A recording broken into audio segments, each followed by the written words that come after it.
Kabel apa itu? Itu kabel apa? Ujung.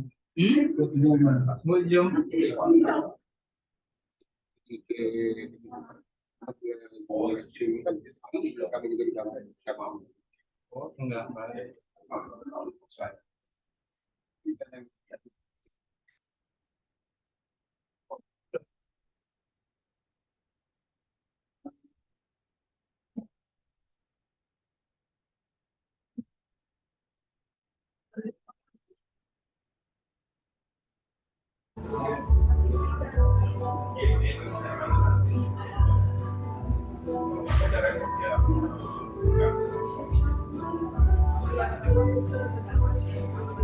Iya pasti, pasti.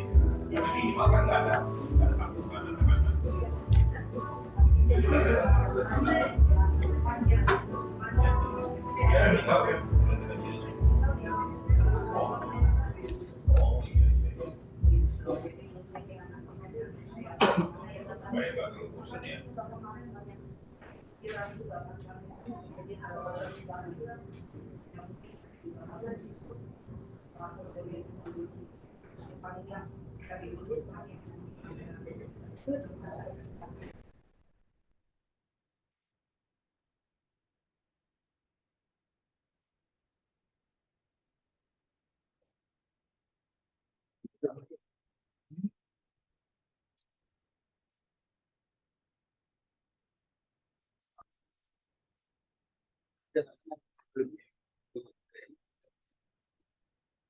Nggak kedengeran. Iya. Kan pakai speakernya ini ke harusnya kedengeran sih.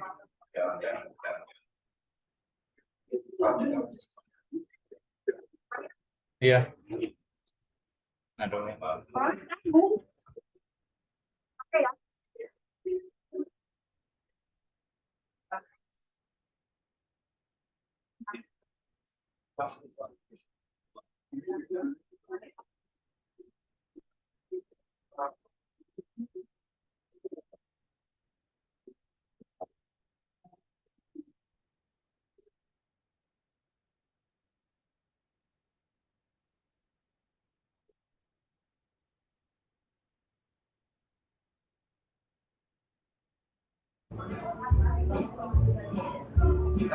Baterai yang kemarin ada sekali. Apa? Baterai ini kemarin mungkin belum aparecer takutnya tiba-tiba udah sore. Tapi yang dicas juga.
Ibu.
Iya.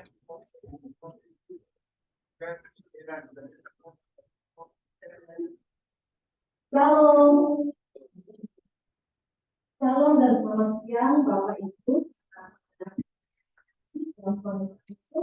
Sungguh kita bersyukur bahwa ini boleh berkumpul untuk bersekutu bersama dalam doa Wisma Al-Manila Jumat 16 Desember 2022 dan menjadi sukacita kita pada hari ini dalam merayakan Natal bersama orang seiman di antara ini menjadi sukacita di hati kita pribadi lagi. Untuk mengawali ibadah kita akan mendengarkan kata pembukaan yang disampaikan oleh Ibu Lucy Lumentar. Ibu Lucy, Shalom. Puji Tuhan, kita semua sehat-sehat, kita semua diberkati, ya. Kita boleh hadir pada hari ini menjelang akhir tahun 2022, memasuki tahun 2023, dan kita masih ada sampai saat ini karena kemurahan Tuhan. Ya. Dan pada siang hari ini kita bersukacita karena banyak senior-senior kita yang hadir. Puji Tuhan, Bapak Ibu semua sehat, dan Nicholas, Julia hadir. Terima kasih semua Bapak Ibu dan Saudara yang hadir pada siang hari ini. Katanya nggak afdol atau Yuliana bahana. Pertama kali diadakan persekutuan doa ini, Yuliana yang ngomong sama saya, diadain lagi dong persekutuan doa gitu. Dan bilang ya udah kalau disponsorin masih bisa jalan lagi dari lagi. Untuk kita nih Yuliana silakan yuk.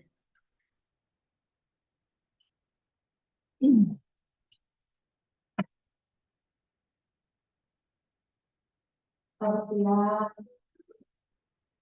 bersyukur ya, Natal itu bagi kita semua bukan cuma pohon Natal, bukan cuma lampu, bukan cuma kado, tapi sesuatu yang sangat besar dan bernilai ya. Kita disatukan dengan Yesus. Kita ada di sini karena Yesus. Kita punya pengharapan dengan Yesus. Jadi kita hanya mau Yesus yang ada di hati. Pesan saya kepada kita semua untuk tahun depan, bukan hanya perbaikan dagang, ya itu sih berkat Tuhan ya. Untuk dagangan, soal profit itu semua urusan. Tapi kesatuan itu yang saya lakukan. Tapi yang murni itu bukan untuk saya sendiri, tapi untuk kita. Karena kita mau apa yang Tuhan. Kalau kita ingat apa yang kita menjadi rendah hati. Kalau kita ingat Tuhan Yesus itu akhirnya bukan di rumah sakit yang luar biasa, dan tapi lahir di tempat yang sangat sederhana. Jadi itu maknanya Tuhan Yesus sederhana, sangat simpel, sangat rela ya untuk kita semua. Saya selalu diingatkan kalau bentuk cinta itu kalau di dunia gitu ya, kita gambar yang mati. Tapi ternyata bentuk cinta itu ya, Jadi itu yang saya minta kita pegang erat. Kalau ini sampai dengan berikut yang bahwa cinta yang positif itu penuh dengan hanya itu aja yang saya sampaikan. Saya terima kasih sekali Pak Petra bersedia hadir, Rukia juga hadir, apalagi Pak Teddy Yusuf dan Ibu sudah hadir ya. Saya minta tolong kita untuk Pak Petra dan Pak Teddy. Semoga kalau kita lagi bersekutu dengan Tuhan 2 minggu sekali, kayaknya Ibu Lucy hadir loh. Kita bukan bersekutu dengan teman-teman, tapi kita bersekutu dengan itu aja yang saya lakukan. Terima kasih Pak Nikola, saya selalu dukung. Kalau saya bilang mau bersekutu, selalu Pak Nikola saya bersekutu. Yang saya bersyukur. Terima kasih. Puji Tuhan. Segera kita akan memulai ibadah kita pada siang hari ini, tapi biasanya ada satu tradisi, yaitu penyampaian ini. Walaupun mungkin dirayakan nanti tanggal 25 atau 24 malam. Tapi ini adalah pertanda bahwa lilin itu adalah memancarkan terang. Terang yang Yesus bawa untuk kita semua. Dan kebetulan ada Pak Nikolas, ada Pak Teddy Yusuf, ada Pak Petra, ada 3 lilin di sini. Jadi mohon Bapak Ibu, Pak Petra, Pak Teddy Yusuf, Pak Nikolas boleh ke depan menyalakan ini.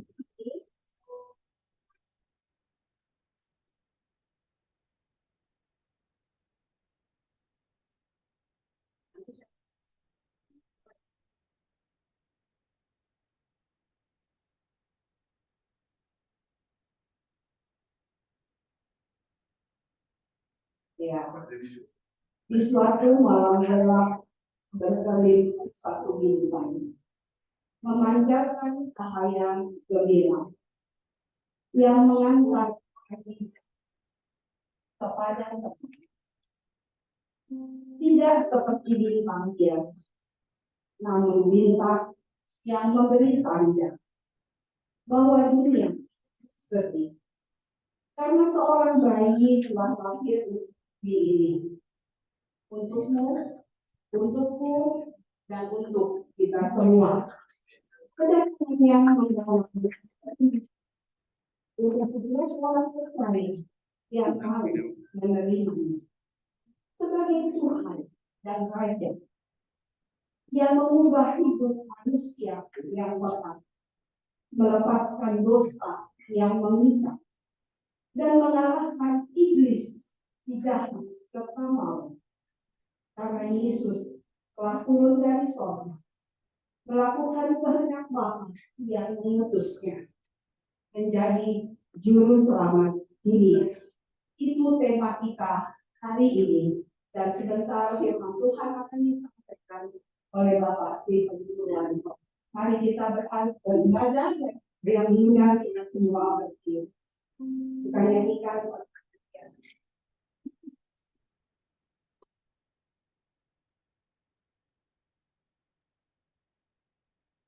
Kita akan memuja dari pulau dan benua. Kita akan memuja dengan sukacita, boleh bertepuk tangan, kita ekspresikan sukacita kita karena kalimat dan Ustaz ini dari pulau dan benua.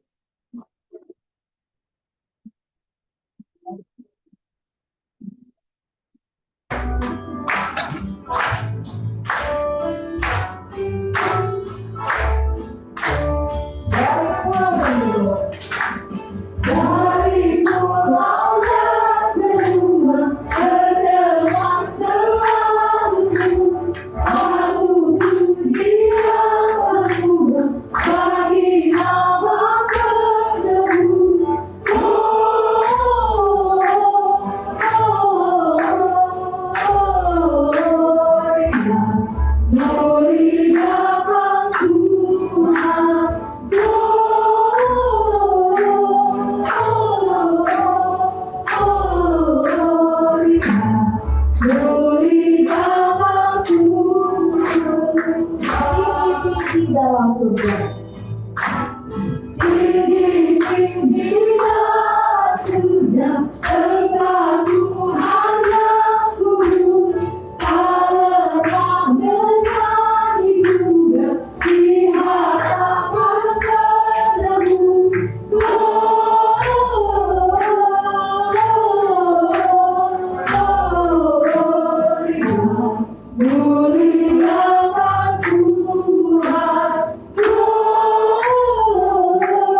Muliakan Tuhan.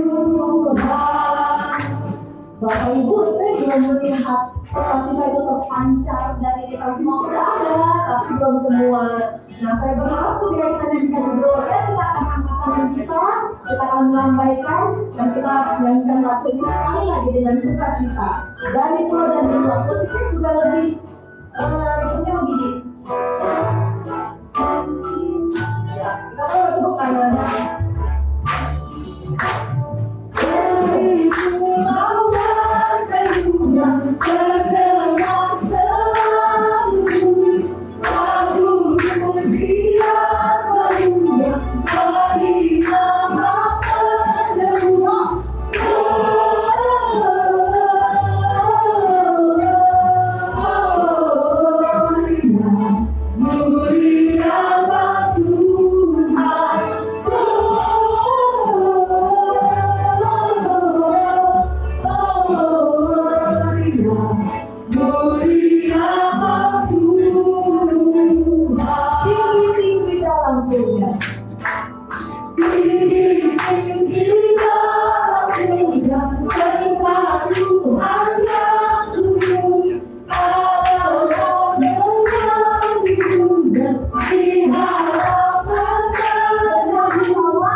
Kepada Pak Felix kami persilakan.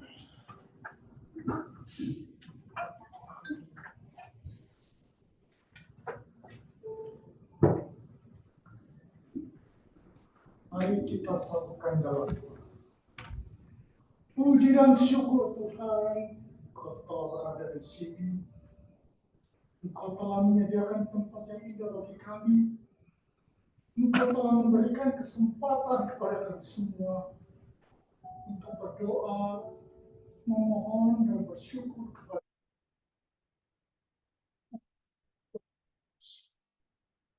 Ampunilah dosa-dosa kami semua, agar kami semua layak berdoa, memohon dan bersyukur Tuhan. Kami tahu Tuhan bahwa kami semua. Berkatilah pondok-pondok semua dari pesan kami yang telah kami anggap sebagai orang tua. Lindungilah kesehatan mereka semua. Berikanlah hikmat dan kebijaksanaan kepada para pemimpin kami semua, agar dapat menjalankan usaha agama mereka. Tuhan, kami tahu Tuhan, Engkau selalu ada, Engkau selalu menghadiri kami, dan Engkau selalu menyertai kami semua. Tapi kadang-kadang mata kami buta. Kami tidak bisa melihat Engkau, bahwa sebenarnya Engkau sudah mengasihi kami semua. Ya Tuhan Yesus Kristus, berikanlah terang-Mu kepada kami semua dan kepada seluruh umat-Mu di dunia ini, juga kepada Bapak Teddy, Pak Teddy, dan semua saudara-saudara kami dan orang tua kami yang masih Kau berikan kesempatan untuk memuliakan nama-Mu, yang Kau berikan kesehatan kepada mereka semua. Sebagai salah satu ucapan syukur kami kepada Tuhan, Engkau telah memberikan kesehatan. Ya Tuhan, Engkau tahu sebelum kami percaya Tuhan, keberadaan kami di sini bukan karena keinginan kami untuk berkumpul, tapi ini adalah semua dalam rencana Tuhan. Puji dan syukur Tuhan, kedamaian yang Kau berikan kepada kami. Semoga rahmat-Mu selalu menyertai kami semua Tuhan, dan Engkau selalu mengampuni kami semuanya Tuhan, karena kami kami belum bisa melakukan sesuai dengan kebenaran. Kami percaya Tuhan bahwa Engkau sudah di depan, Engkau selalu di depan untuk membimbing kami dan membuka mata kami dan mata kami. Terima kasih Tuhan, terima kasih. Di dalam nama Tuhan Yesus Kristus, Putra Allah yang hidup, kami telah berdoa, memohon, dan bersyukur kepada-Mu. Amin. Silakan dulu Bapak Ibu. Siang ini kita akan mendengarkan firman Tuhan yang akan dibawakan oleh Bapak Pendeta Stephen Purwanto dengan judul Life Has a Purpose. Kita akan menyiapkan hati kita untuk mendengarkan firman Tuhan. Kita akan angkat pujian Hai Mari Berhimpun. Kita akan angkat pujian refrennya dulu, yang menyembah Tuhan, sembah dan puji Dia. Sebagaimana gembala yang datang mempersembahkan emas, kemenyan dan mur, biarlah kita juga mempersembahkan hati kita datang kepada Yesus, menyembah Dia, memuji Dia, sembah dan puji Dia. Sembah, puji Dia, sembah Dia, sembah dan puji Dia. Sembah dan puji Dia, sembah dan puji Dia, sembah dan puji Dia, sembah dan puji Dia. Sehingga jemaat sembah dan puji Dia, jemaat saja. Sembah dan puji Dia, sembah dan puji Dia, sembah dan puji Dia. Hai mari berkumpul, hai mari berkumpul.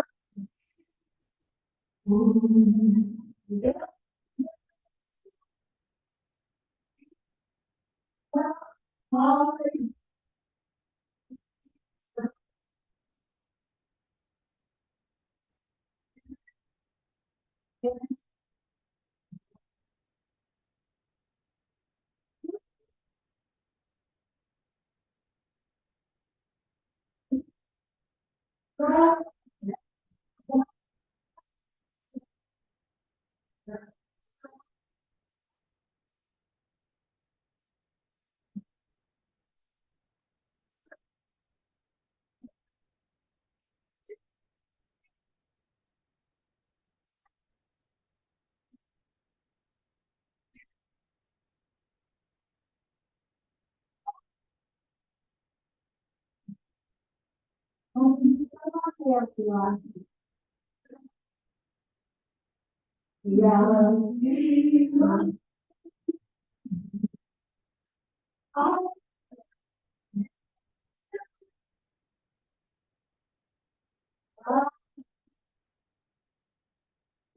manusia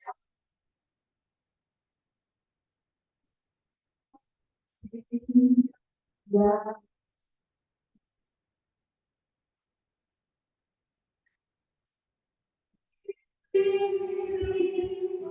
dalam rumah insan sembah dan puji Dia, sembah dan puji Dia, sembah dan puji Dia.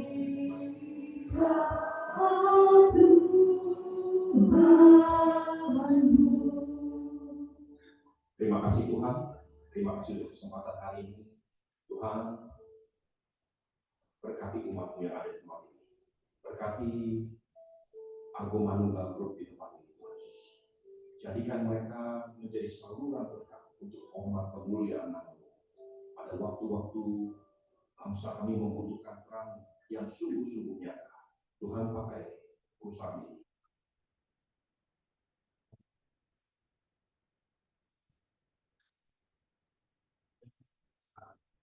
Terima kasih Bapa, dalam nama Tuhan Yesus. Tuhan percaya dan siap diberkati Tuhan. Amin. Amin. Shalom, saudara. Terima kasih pada bapak-bapak, saya akan satu dari Pak Aku Manunggal dulu. Dua kali. Mesti saya pakai ini. Dia pakai pulih kalau saya di dua itu saya bisa orang itu. Jadi ya. Jadi hari ini pengen hal dari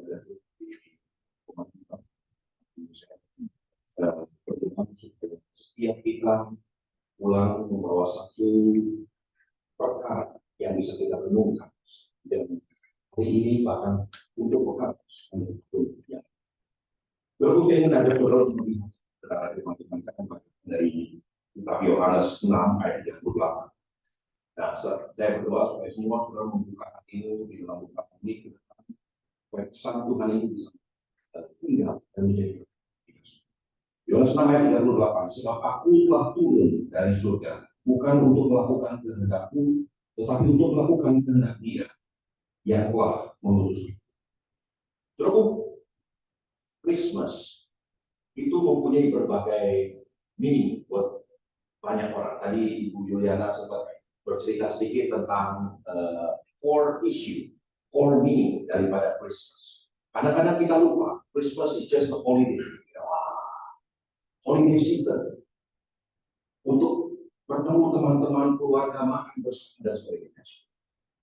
Tapi ada sesuatu yang jauh lebih utama, yang lebih penting daripada just celebration.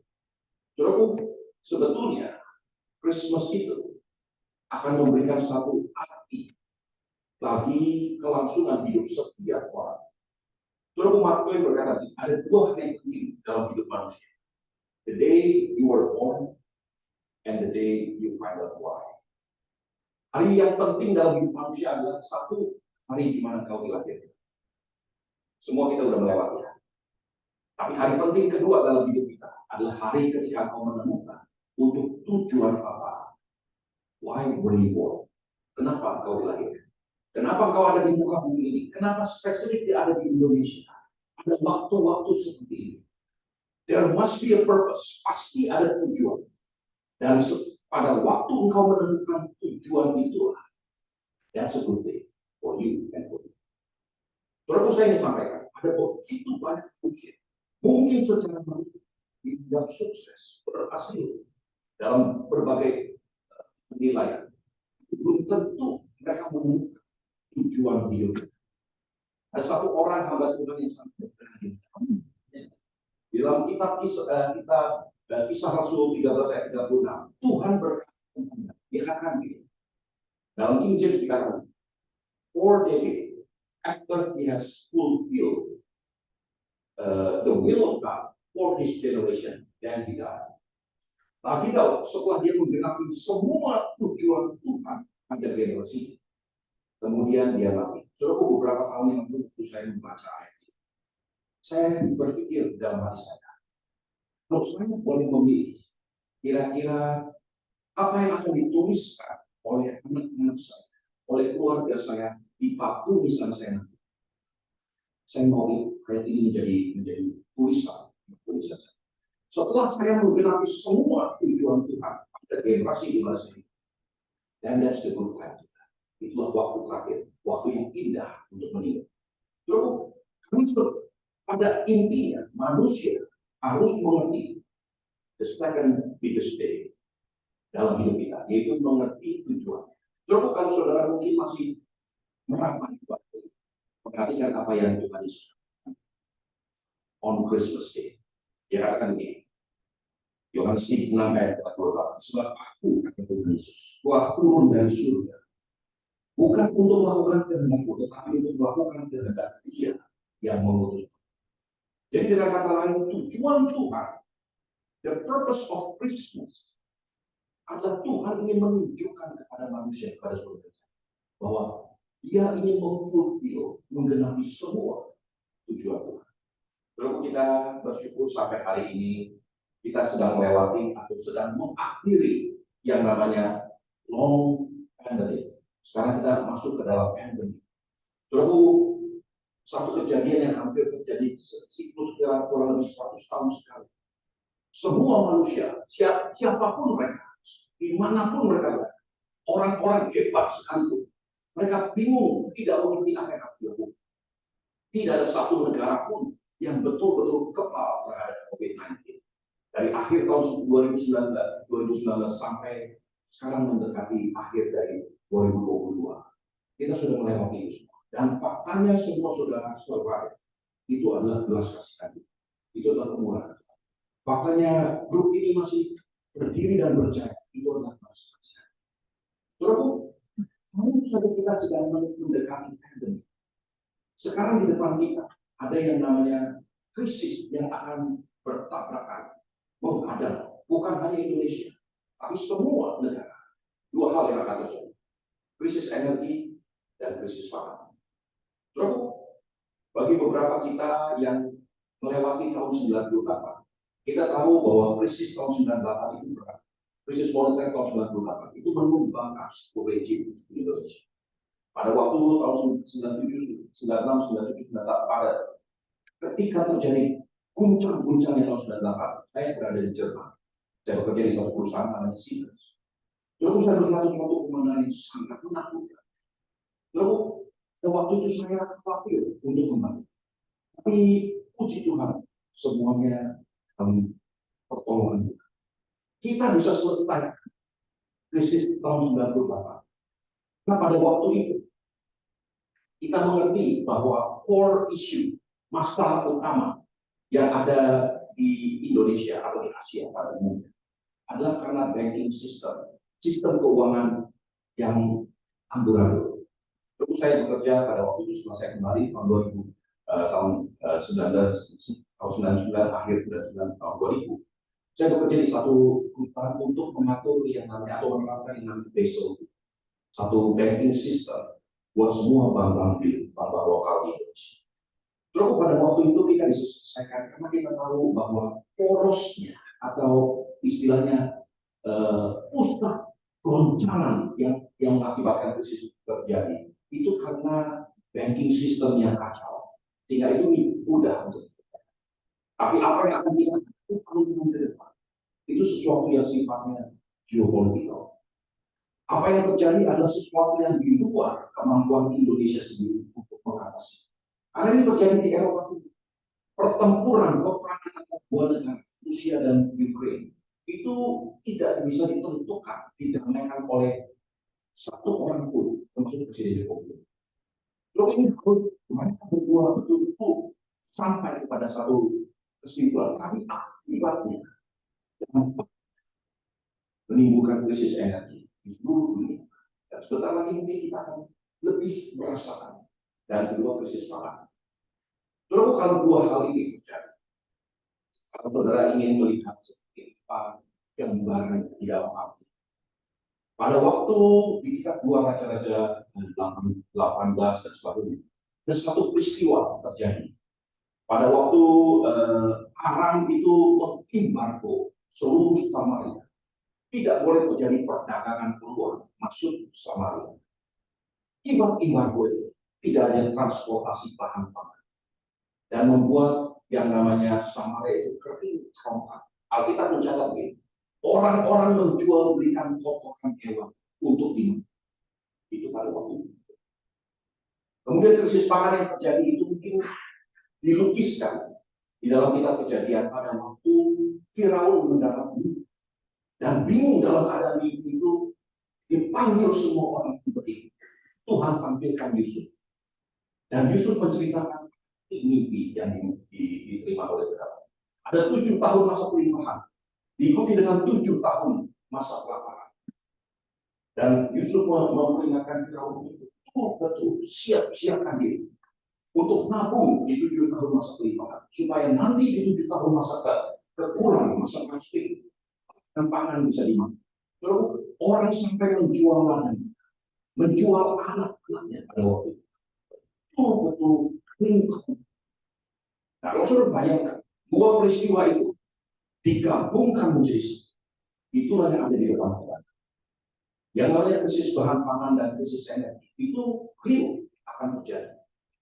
Dan dalam keadaan seperti itu, manusia, siapapun saudara, seberapa hebatnya saudara, seberapa berhikmahnya kita, seberapa kenal Tuhan, saya ingin sampaikan, ada waktu-waktu manusia menghadapi.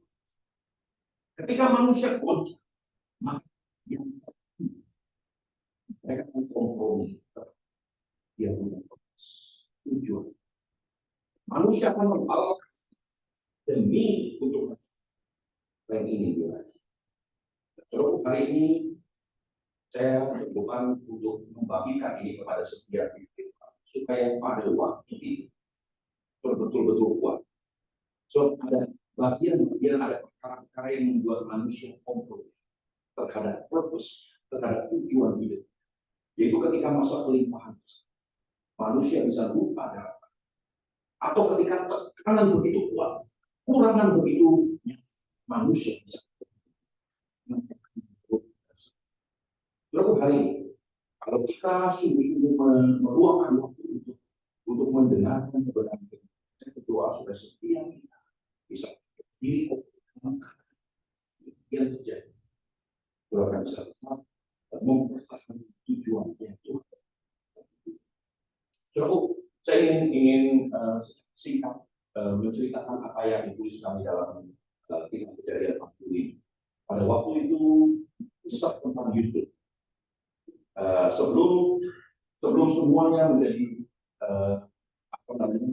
menggenapi tujuan Tuhan, ada satu kejadian dalam hidup itu ketika dia mengalami pendidikan. Yusuf adalah satu pribadi yang mengenal seperti satu peribahasa atau satu pernyataan bahwa no good deed go unpunished. Tidak ada satu hal baik, pekerjaan baik yang tidak membuahkan hukuman. Itu yang dialami Yusuf. Mungkin saudara pernah melihat atau mengalami hal seperti itu. Yusuf mengalami hal seperti itu. Satu sore ayahnya panggil Yusuf. Yusuf, mari bawa makanan untuk saudara-saudara. Yusuf karena tak sama apa. Dia anak yang hormat. Dia bawa makanan untuk saudara-saudara. Ketika dia bertemu dengan saudara-saudara, justru saudara-saudara melampiaskan kekecewaan, kecemburuan yang ada, itu dibuang dalam sumur kering, kemudian dijual secara mudah. Mungkin Yusuf akan berpikir atau bertanya pada Tuhan, Tuhan saya bayar dong. Kenapa ketika aku kepada Pak, ketika aku berlaku kenapa Yusuf aku dibuang sebagai budak di tanah Mesir? Tapi Yusuf ada tujuan. Satu kali sebagai budak di rumah Potifar, dia digoda oleh istri Potifar. Berulang-ulang kali Yusuf sebagai anak muda digoda. Yusuf takut. Dia mempertahankan integritasnya. Dia katakan tidak bisa. Semua dalam rumah ini dipercayakan oleh suamimu kepadaku kecuali engkau istri. Akibatnya Yusuf dikhianati, Yusuf difitnah oleh istri Potifar, dan kemudian Yusuf dibuang ke dalam penjara. Dari budak dia turun ke penjara. Mungkin Yusuf kalau kan sebagai Yusuf saya berkata, buat kepada bohong. Kenapa Tuhan izinkan? Ketika aku berlaku benar di dunia, ketika aku mempertahankan takut aku, justru sekarang aku dibuang sebagai nabi. Bukan itu. Bukan terus. Itu sebagai pasti akan mencampur. Pasti ada tujuan Tuhan. Lalu itu berjalan. Kemudian di penjara dia bertemu dengan orang-orang narapidana yang sedang kesulitan, yang sedang kesusahan, sedang buruk, perlu Yusuf hibur mereka, dikuatkan mereka. Dia berpikir Yusuf interpretasikan mimpi, dan Yusuf berpesan, nanti kalau kamu dibebaskan, ingat aku. Beritahu kepada Firaun, oh ini bukan penjahat, oh ini difitnah. Tapi kemudian mereka dibebaskan. Mereka lupa Yusuf. 2 tahun lebih Yusuf dilupakan. Sekarang di surga Tuhan berencana. Yesus berkata, sekarang aku akan bangkitkan ingat-ingatan Yusuf. Firaun diberi mimpi 7 tahun masa terima dan 7 tahun masa. Tidak satu orang pun orang hebat di situ yang mampu menjelaskan mimpi daripada Firaun. Yusuf dipanggil. Dan Yusuf kemudian singkatnya menjadi perdana di Mesir, menyelamatkan Mesir dan seluruh negara-negara. Satu sore, kakak-kakak daripada Yusuf datang kepada Yusuf, mau beli gandum.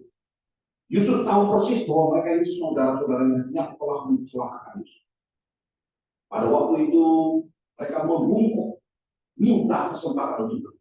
Singkat cerita, akhirnya Yusuf memperkenalkan diri. Mereka ketakutan. Yusuf berkata di dalam Kejadian 40, ini sesuatu yang sangat luar biasa. Saudara perhatikan nanti pulang saudara. Dan tidak kesempatan Yusuf berkata kepada saudara. Dia berkata, bukan kamu yang menjual aku, bukan kamu yang menjual aku sebagai budak, tetapi Tuhan yang mengutus aku. Nah, ini pola pikir daripada seorang yang punya purpose, yang punya tujuan. Dia bisa berkata begini, you have not sold, I was sent by God. Engkau tidak menjual aku, aku diputus oleh, termasuk di dalam kesempatan, di tempat-tempat yang sangat kurang nyaman sekali. Satu pagi saya pergi ke kantor, istri saya mempersiapkan makan siang. Saya bawa makan siang, kemudian saya sampai di kantor. Sekitar jam 10-an saya dapat telepon dan kemudian saya bicara, ada satu teman bisnis yang urgent itu untuk ketemu saya.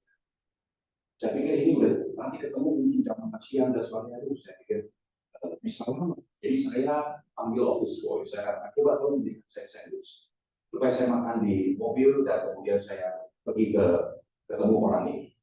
Terus saya pergi ketemu orang ini dan makanan saya kasih kepada office. Ini kamu makan. Terus saya tunggu di kantornya 1 jam, 1 jam setengah. Kemudian saya katakan, aduh, ternyata nggak sempat, nggak keburu, ada panggilan lain, ada sesuatu urgent sehingga meeting di reschedule. Terus sebagai manusia saya kecewa, saya dipanggil untuk datang, kemudian di reschedule. Ya udah saya pikir, ya udah saya balik ke kantor. Saya sampai di kantor sekitar jam 2-an lewat gitu ya. Saya sampai di kantor, kemudian office boy kembalikan tempat makan saya. Dia kata, ini Pak, saya sudah cuci. Kemudian dia berdiri di depan pintu kantor saya. Jadi kenapa? Dia datang saya. Dia salami saya.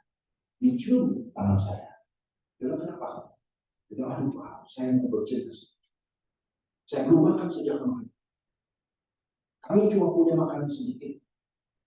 Dan itu disiapkan oleh istri saya buat anak saya sekolah tadi. Saya belum makan sejak kemarin. Pada waktu Bapak memberikan makanan itu, saya seperti mendapat jawaban dari mereka. Perutnya apa? Dan kemudian dia makan setengah. Dengan setengah saya mau bawa pulang buat istri saya. Buah-buah yang saya ada, dia mau bawa pulang buat anak. Itu kurang lebih pertengahan bulan. Masih ada kurang lebih 2 minggu supaya dia mendapatkan gaji berikutnya. Dia hidup dari paycheck ke paycheck. Lalu pada waktu itu, saya sadar betul bahwa Allah yang saya sembah, yang ada di surga sedang berperkara.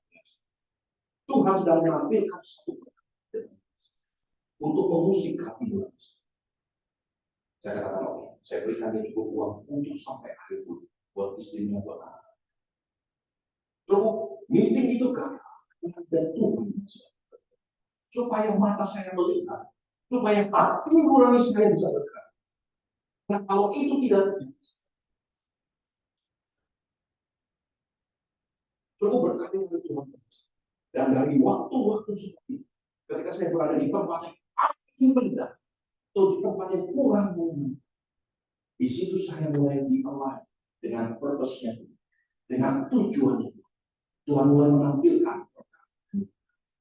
Terus saya sampaikan, tahun-tahun berikutnya, Sekalipun kita menghadapi krisis energi dan krisis bahan pangan, atau apapun yang saudara hadapi, be strong, nggak usah khawatir. Karena Tuhan akan tunjuk purpose bagi Romawi bagi. Tuhan akan tunjukkan purpose, tujuan Tuhan bagi saudara. Supaya hidupmu bukan cuma sekedar ngumpulin sesuatu. John D. Rockefeller satu kali ditanya oleh seorang, how much more do you want? John D. Rockefeller, tadi berbicara, manusia tidak akan pernah puas. Seberapa banyak pun saudara kumpulkan, tapi kamu ketemu dengan saudara akan menjadi pribadi. Hidupmu akan penuh dengan banyak yang berbeda. Suatu kali kau nggak ada pun orang akan berkata, anak itu akan menjadi buah bibir orang-orang. Ini orang yang luar biasa. Yusuf 3 kali berkata kepada saudara-saudaranya yang diselamatkan, kamu tidak menjual. I was not sold. I was sent. Di tempat kecelakaan itu, di tempat pembuangan, di tempat perbudakan, di penjara, Yusuf bisa berpikir, I was not sold. Ketikanya dijual dan diutus. Sesuatu yang dijual seperti barang itu tidak bisa berbuat apa, tidak punya kesempatan. Dia hanya ikut saja. Dijual belikan, dipindah tangan. Dia tidak punya kesempatan. Tetapi seorang yang diutus, seluruh tubuh, jiwanya, roh, align dengan siapa yang mengutus. Karena pimpinan perusahaan tempat itu mengutus saudara untuk tujuh. Saudara yang align hidupmu untuk fulfilling his purpose yang mengutus saudara. Itulah yang dikerjakan. Dia align untuk mengikuti tujuan purpose daripada. Saya minta 10 menit lagi. Terus ini the real story. Tahun 1887 di satu kota kecil di Polandia lahir seorang anak namanya Morris Cohen. Orang Yahudi ini dengan orang tuanya setelah beberapa waktu kemudian mereka migrate ke Inggris. Mereka tinggal dan hidup di Inggris. Morris Cohen tinggal sebagai orang anak kecil yang nakal. Wah, dia buat orang begini. Dia sekolah dari satu yeshiva ke dalam yeshiva, dan kemudian dia dikeluarkan dari setiap sekolah karena buang onar. Kita mendengarsi itu berangkat dengan uangnya. Wah, ini anak bergacu dan masa depan. Orang tuanya sampai putus asa dengan anak. Lalu orang tuanya papa berkata, dan Morris, kamu akan papa kirim ke sebuah tempat jauh di sana, di Kanada, di Northwest Kanada. Di sana ada satu keluarga daripada Cohen, dan mereka punya satu ranch, satu peternakan. Udah kamu mendingan tinggal di ranch di Kanada. Minimal setidaknya kamu tidak akan buat onar, tidak akan bikin malu orang. Dia diputus, dia disingkirkan ke tanah. Terus apa yang terjadi di kampung? Dia bikin masalah dengan banyak orang, dan kemudian dia mulai bergaul dengan para gangster yang ada di Kanada. Tahun 1910-1911 ada ada satu kejadian di satu bar di China, di Kanada. Mana itu sedang dirampok oleh satu orang. Morris Cohen tiba-tiba muncul melalui pahlawannya. Dia membebaskan pemilik bar dan dia menggagalkan perampokan. Namanya mulai masyhur di antara. Morris Cohen menjadi buah bibir bagi yang nggak mau pahlawan bagi orang yang ada di tahun 1911. Ada seorang politisi dari China yang pergi ke Kanada, namanya Sun Yat-sen. Sun Yat-sen pergi ke Kanada. Dia mendengar tentang perlawanan Morris Cohen. Sun Yat-sen begitu terkesima dengan Morris Cohen. Sun Yat-sen berkata kepada dia, Maukah kau ikut saya ke China menjadi pengawal pribadi bagi saya? Sun Yat-sen merancangkan satu solusi untuk membatalkan atau menggulingkan dinasti Qing yang sedang memerintah Islam. Singkat cerita, tahun 1925, Sun Yat-sen menjadi presiden China di dalam modern era yang dan Morris Owen menjadi tangan. Dia menjadi jenderal asing pertama yang tinggal di China, memerintah Chinese Army. Sampai hari ini saya tidak pernah mendengar lagi ada orang asing yang begitu dipercaya menjadi panglima di seluruh Chinese Army. Morris Owen. Namanya diberikan oleh pemerintah China dengan satu C baru, satu marga baru. Marganya disebut Ma Kun. Jenderal Ma Kun memerintahkan seluruh Army, Navy, Air Force daripada China. Tahun 1942, pertempuran antara China dengan Jepang, Morris Owen ditawan dan dibawa ke China. Kemudian setelah perang selesai tahun 1945, terjadi pertukaran feodal, prisoners of war. Morris Owen dikembalikan dan tawanan-tawanan Jepang.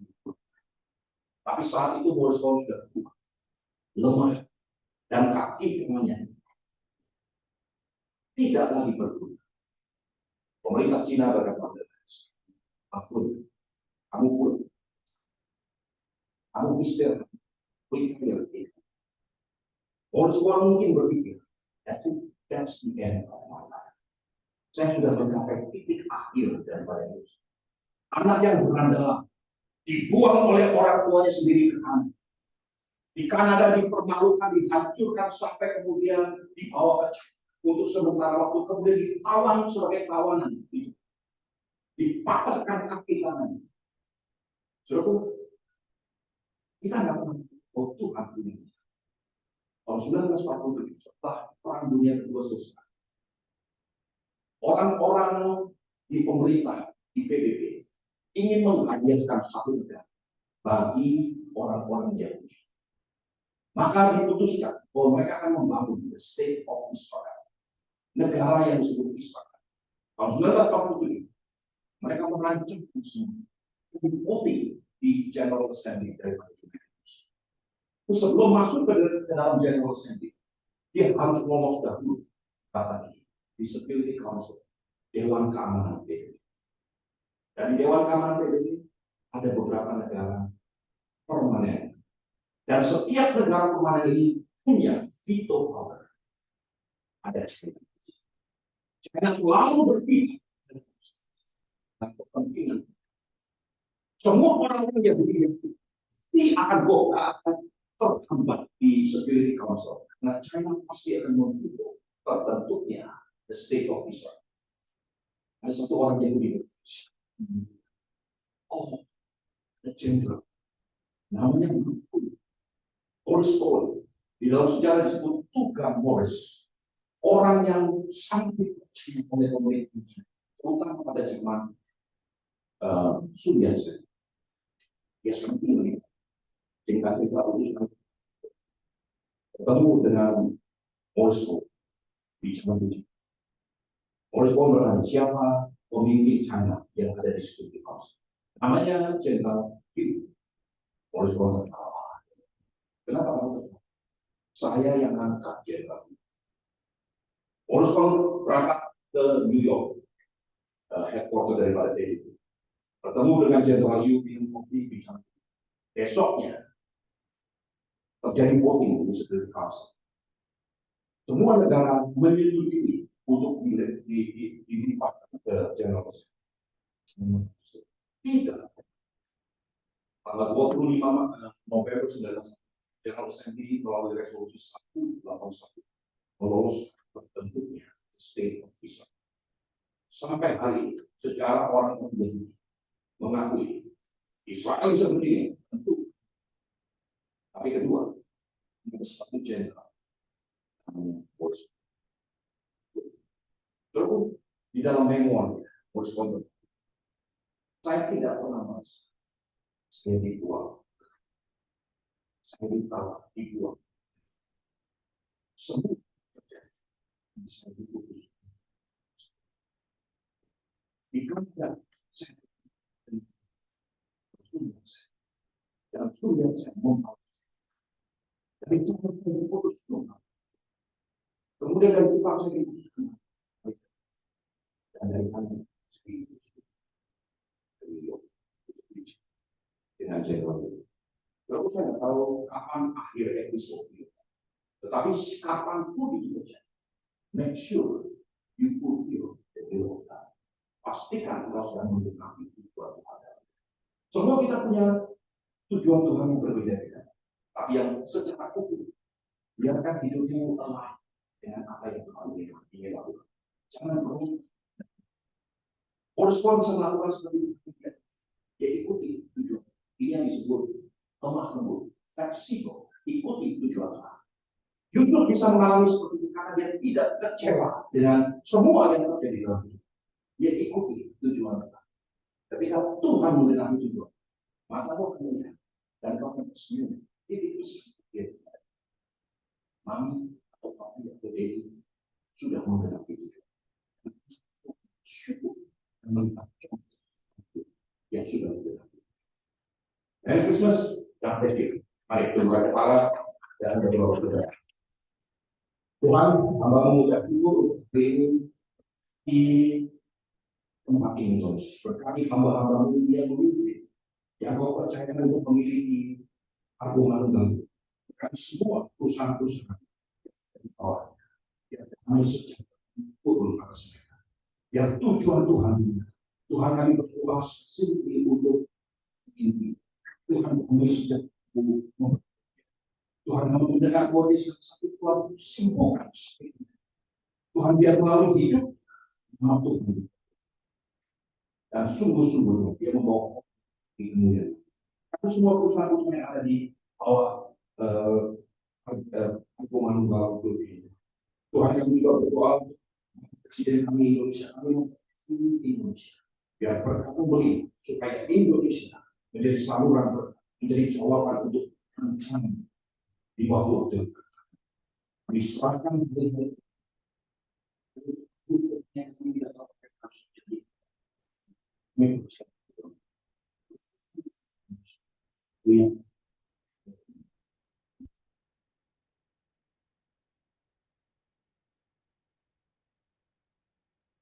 Firman Tuhan yang sangat-sangat memberkati. Saya juga yakin dan percaya bahwa Ibu sahabat semua sangat diberkati oleh firman Tuhan pada hari ini. Dalam firman Tuhan sebagai bersama dengan kita melekat dalam kehidupan kita lepas hari. Untuk merespon firman Tuhan, kita akan mengucapkan jika sorga bergema.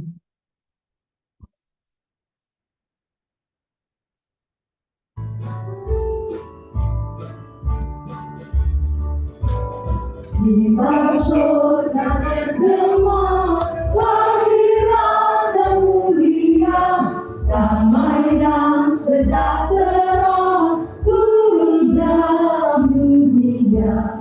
Bangsa-bangsa bangkitlah dan bersoraklah serta meradukan kabar baik, lahir Kristus Ramadan. Kita sudah bergema, lahir Raja mulia. Yang di surga disembah, Kristus Raja yang bakal lahir dalam dunia, dan Maria bundanya dalam daging di sana, dengan Allah yang kekal, dalam anak yang kecil, nyatalah Immanuel. Kita sudah bergema, lahir Raja mulia. Muda damai yang besar, surya hidup yang benar, menyembuhkan dunia dalam naungan sayapnya. Tak memandang dirinya, bahkan mengikutinya, lahir untuk memberi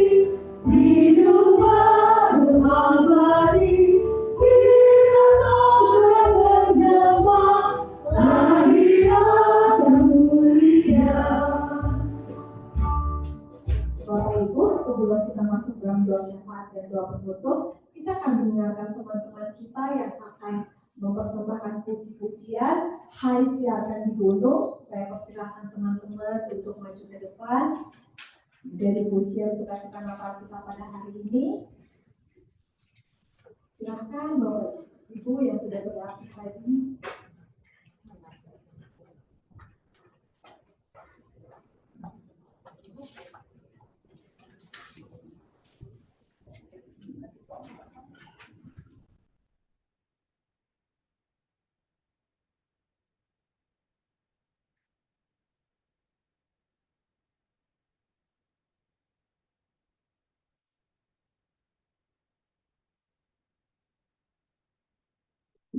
Bapak Ibu,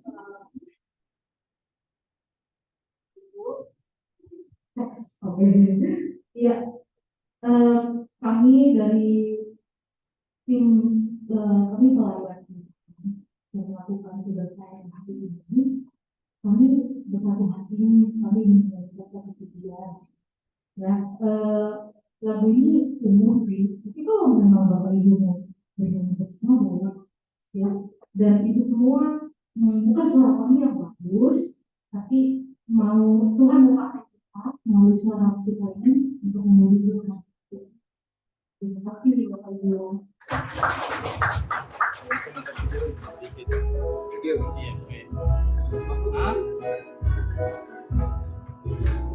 Hai siaran di gunung, di bukit di mana Tuhan. Hai siaran di gunung, lahirnya Al-Masih.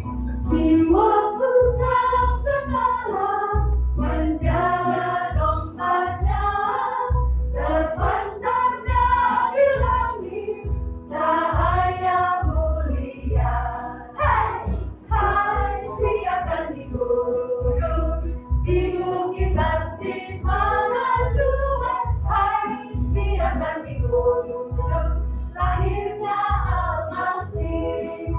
Gembala sangat takut ketika mendengar nyanyian kabar surga, gembira menggelegar. Hai, hai siaran di gunung, di bukit dan di mana Tuhan. Hai siaran di gunung, lahirnya Al-Masih. Terbaring di karuna yang hina dan rendah, Sang Bayi menyampaikan selamat dunia. Hai siaran di gunung, di bukit dan di mana Tuhan. Hai siaran di gunung, lahirnya Al-Masih. Lahirnya Al-Masih, lahirnya Al-Masih.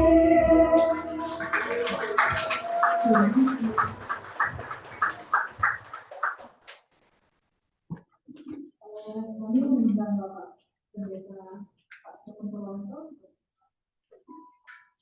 berdoa syafaat dan menutup ibadah kita pada hari ini.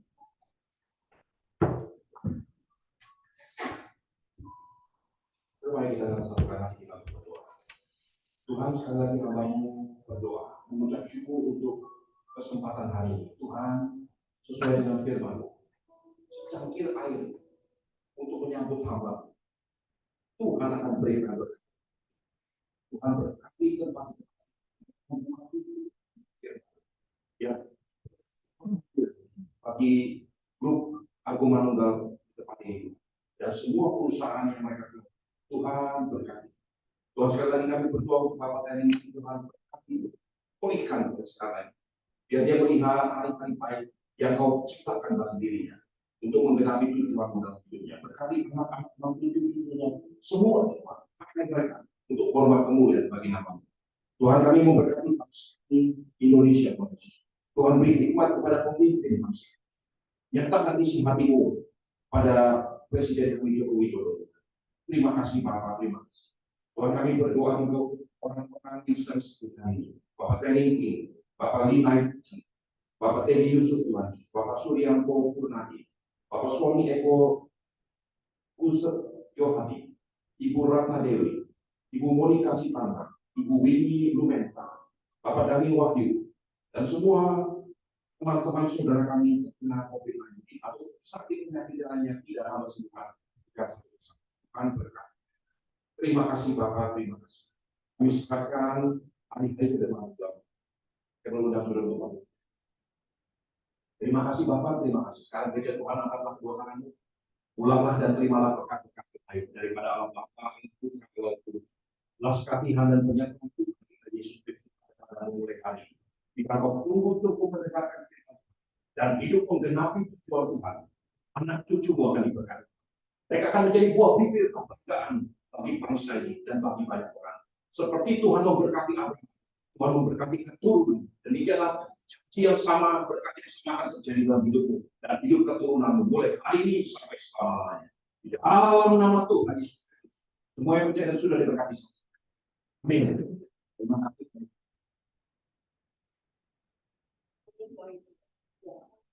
Bapak Ibu, kita akan menutup ibadah kita angkat pujian Joy kedua. Kami boleh bersama-sama aja. Joy kedua.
Dan inilah ibadah kita yang terakhir di tahun 2022 dan kita mulai lagi di tahun 2023 di Jumat kedua bulan Januari.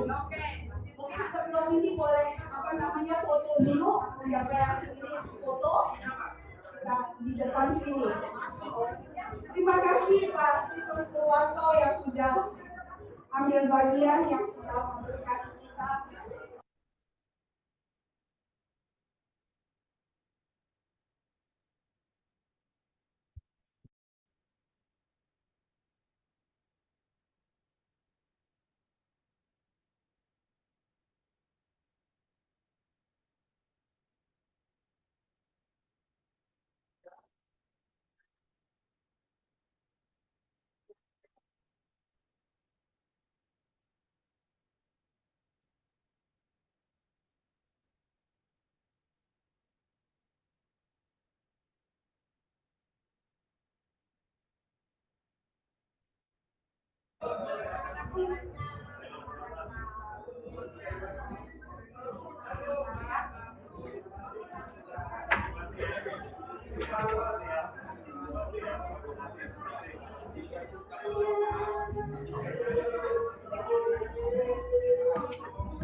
Iya, Pak. Iya. Iya.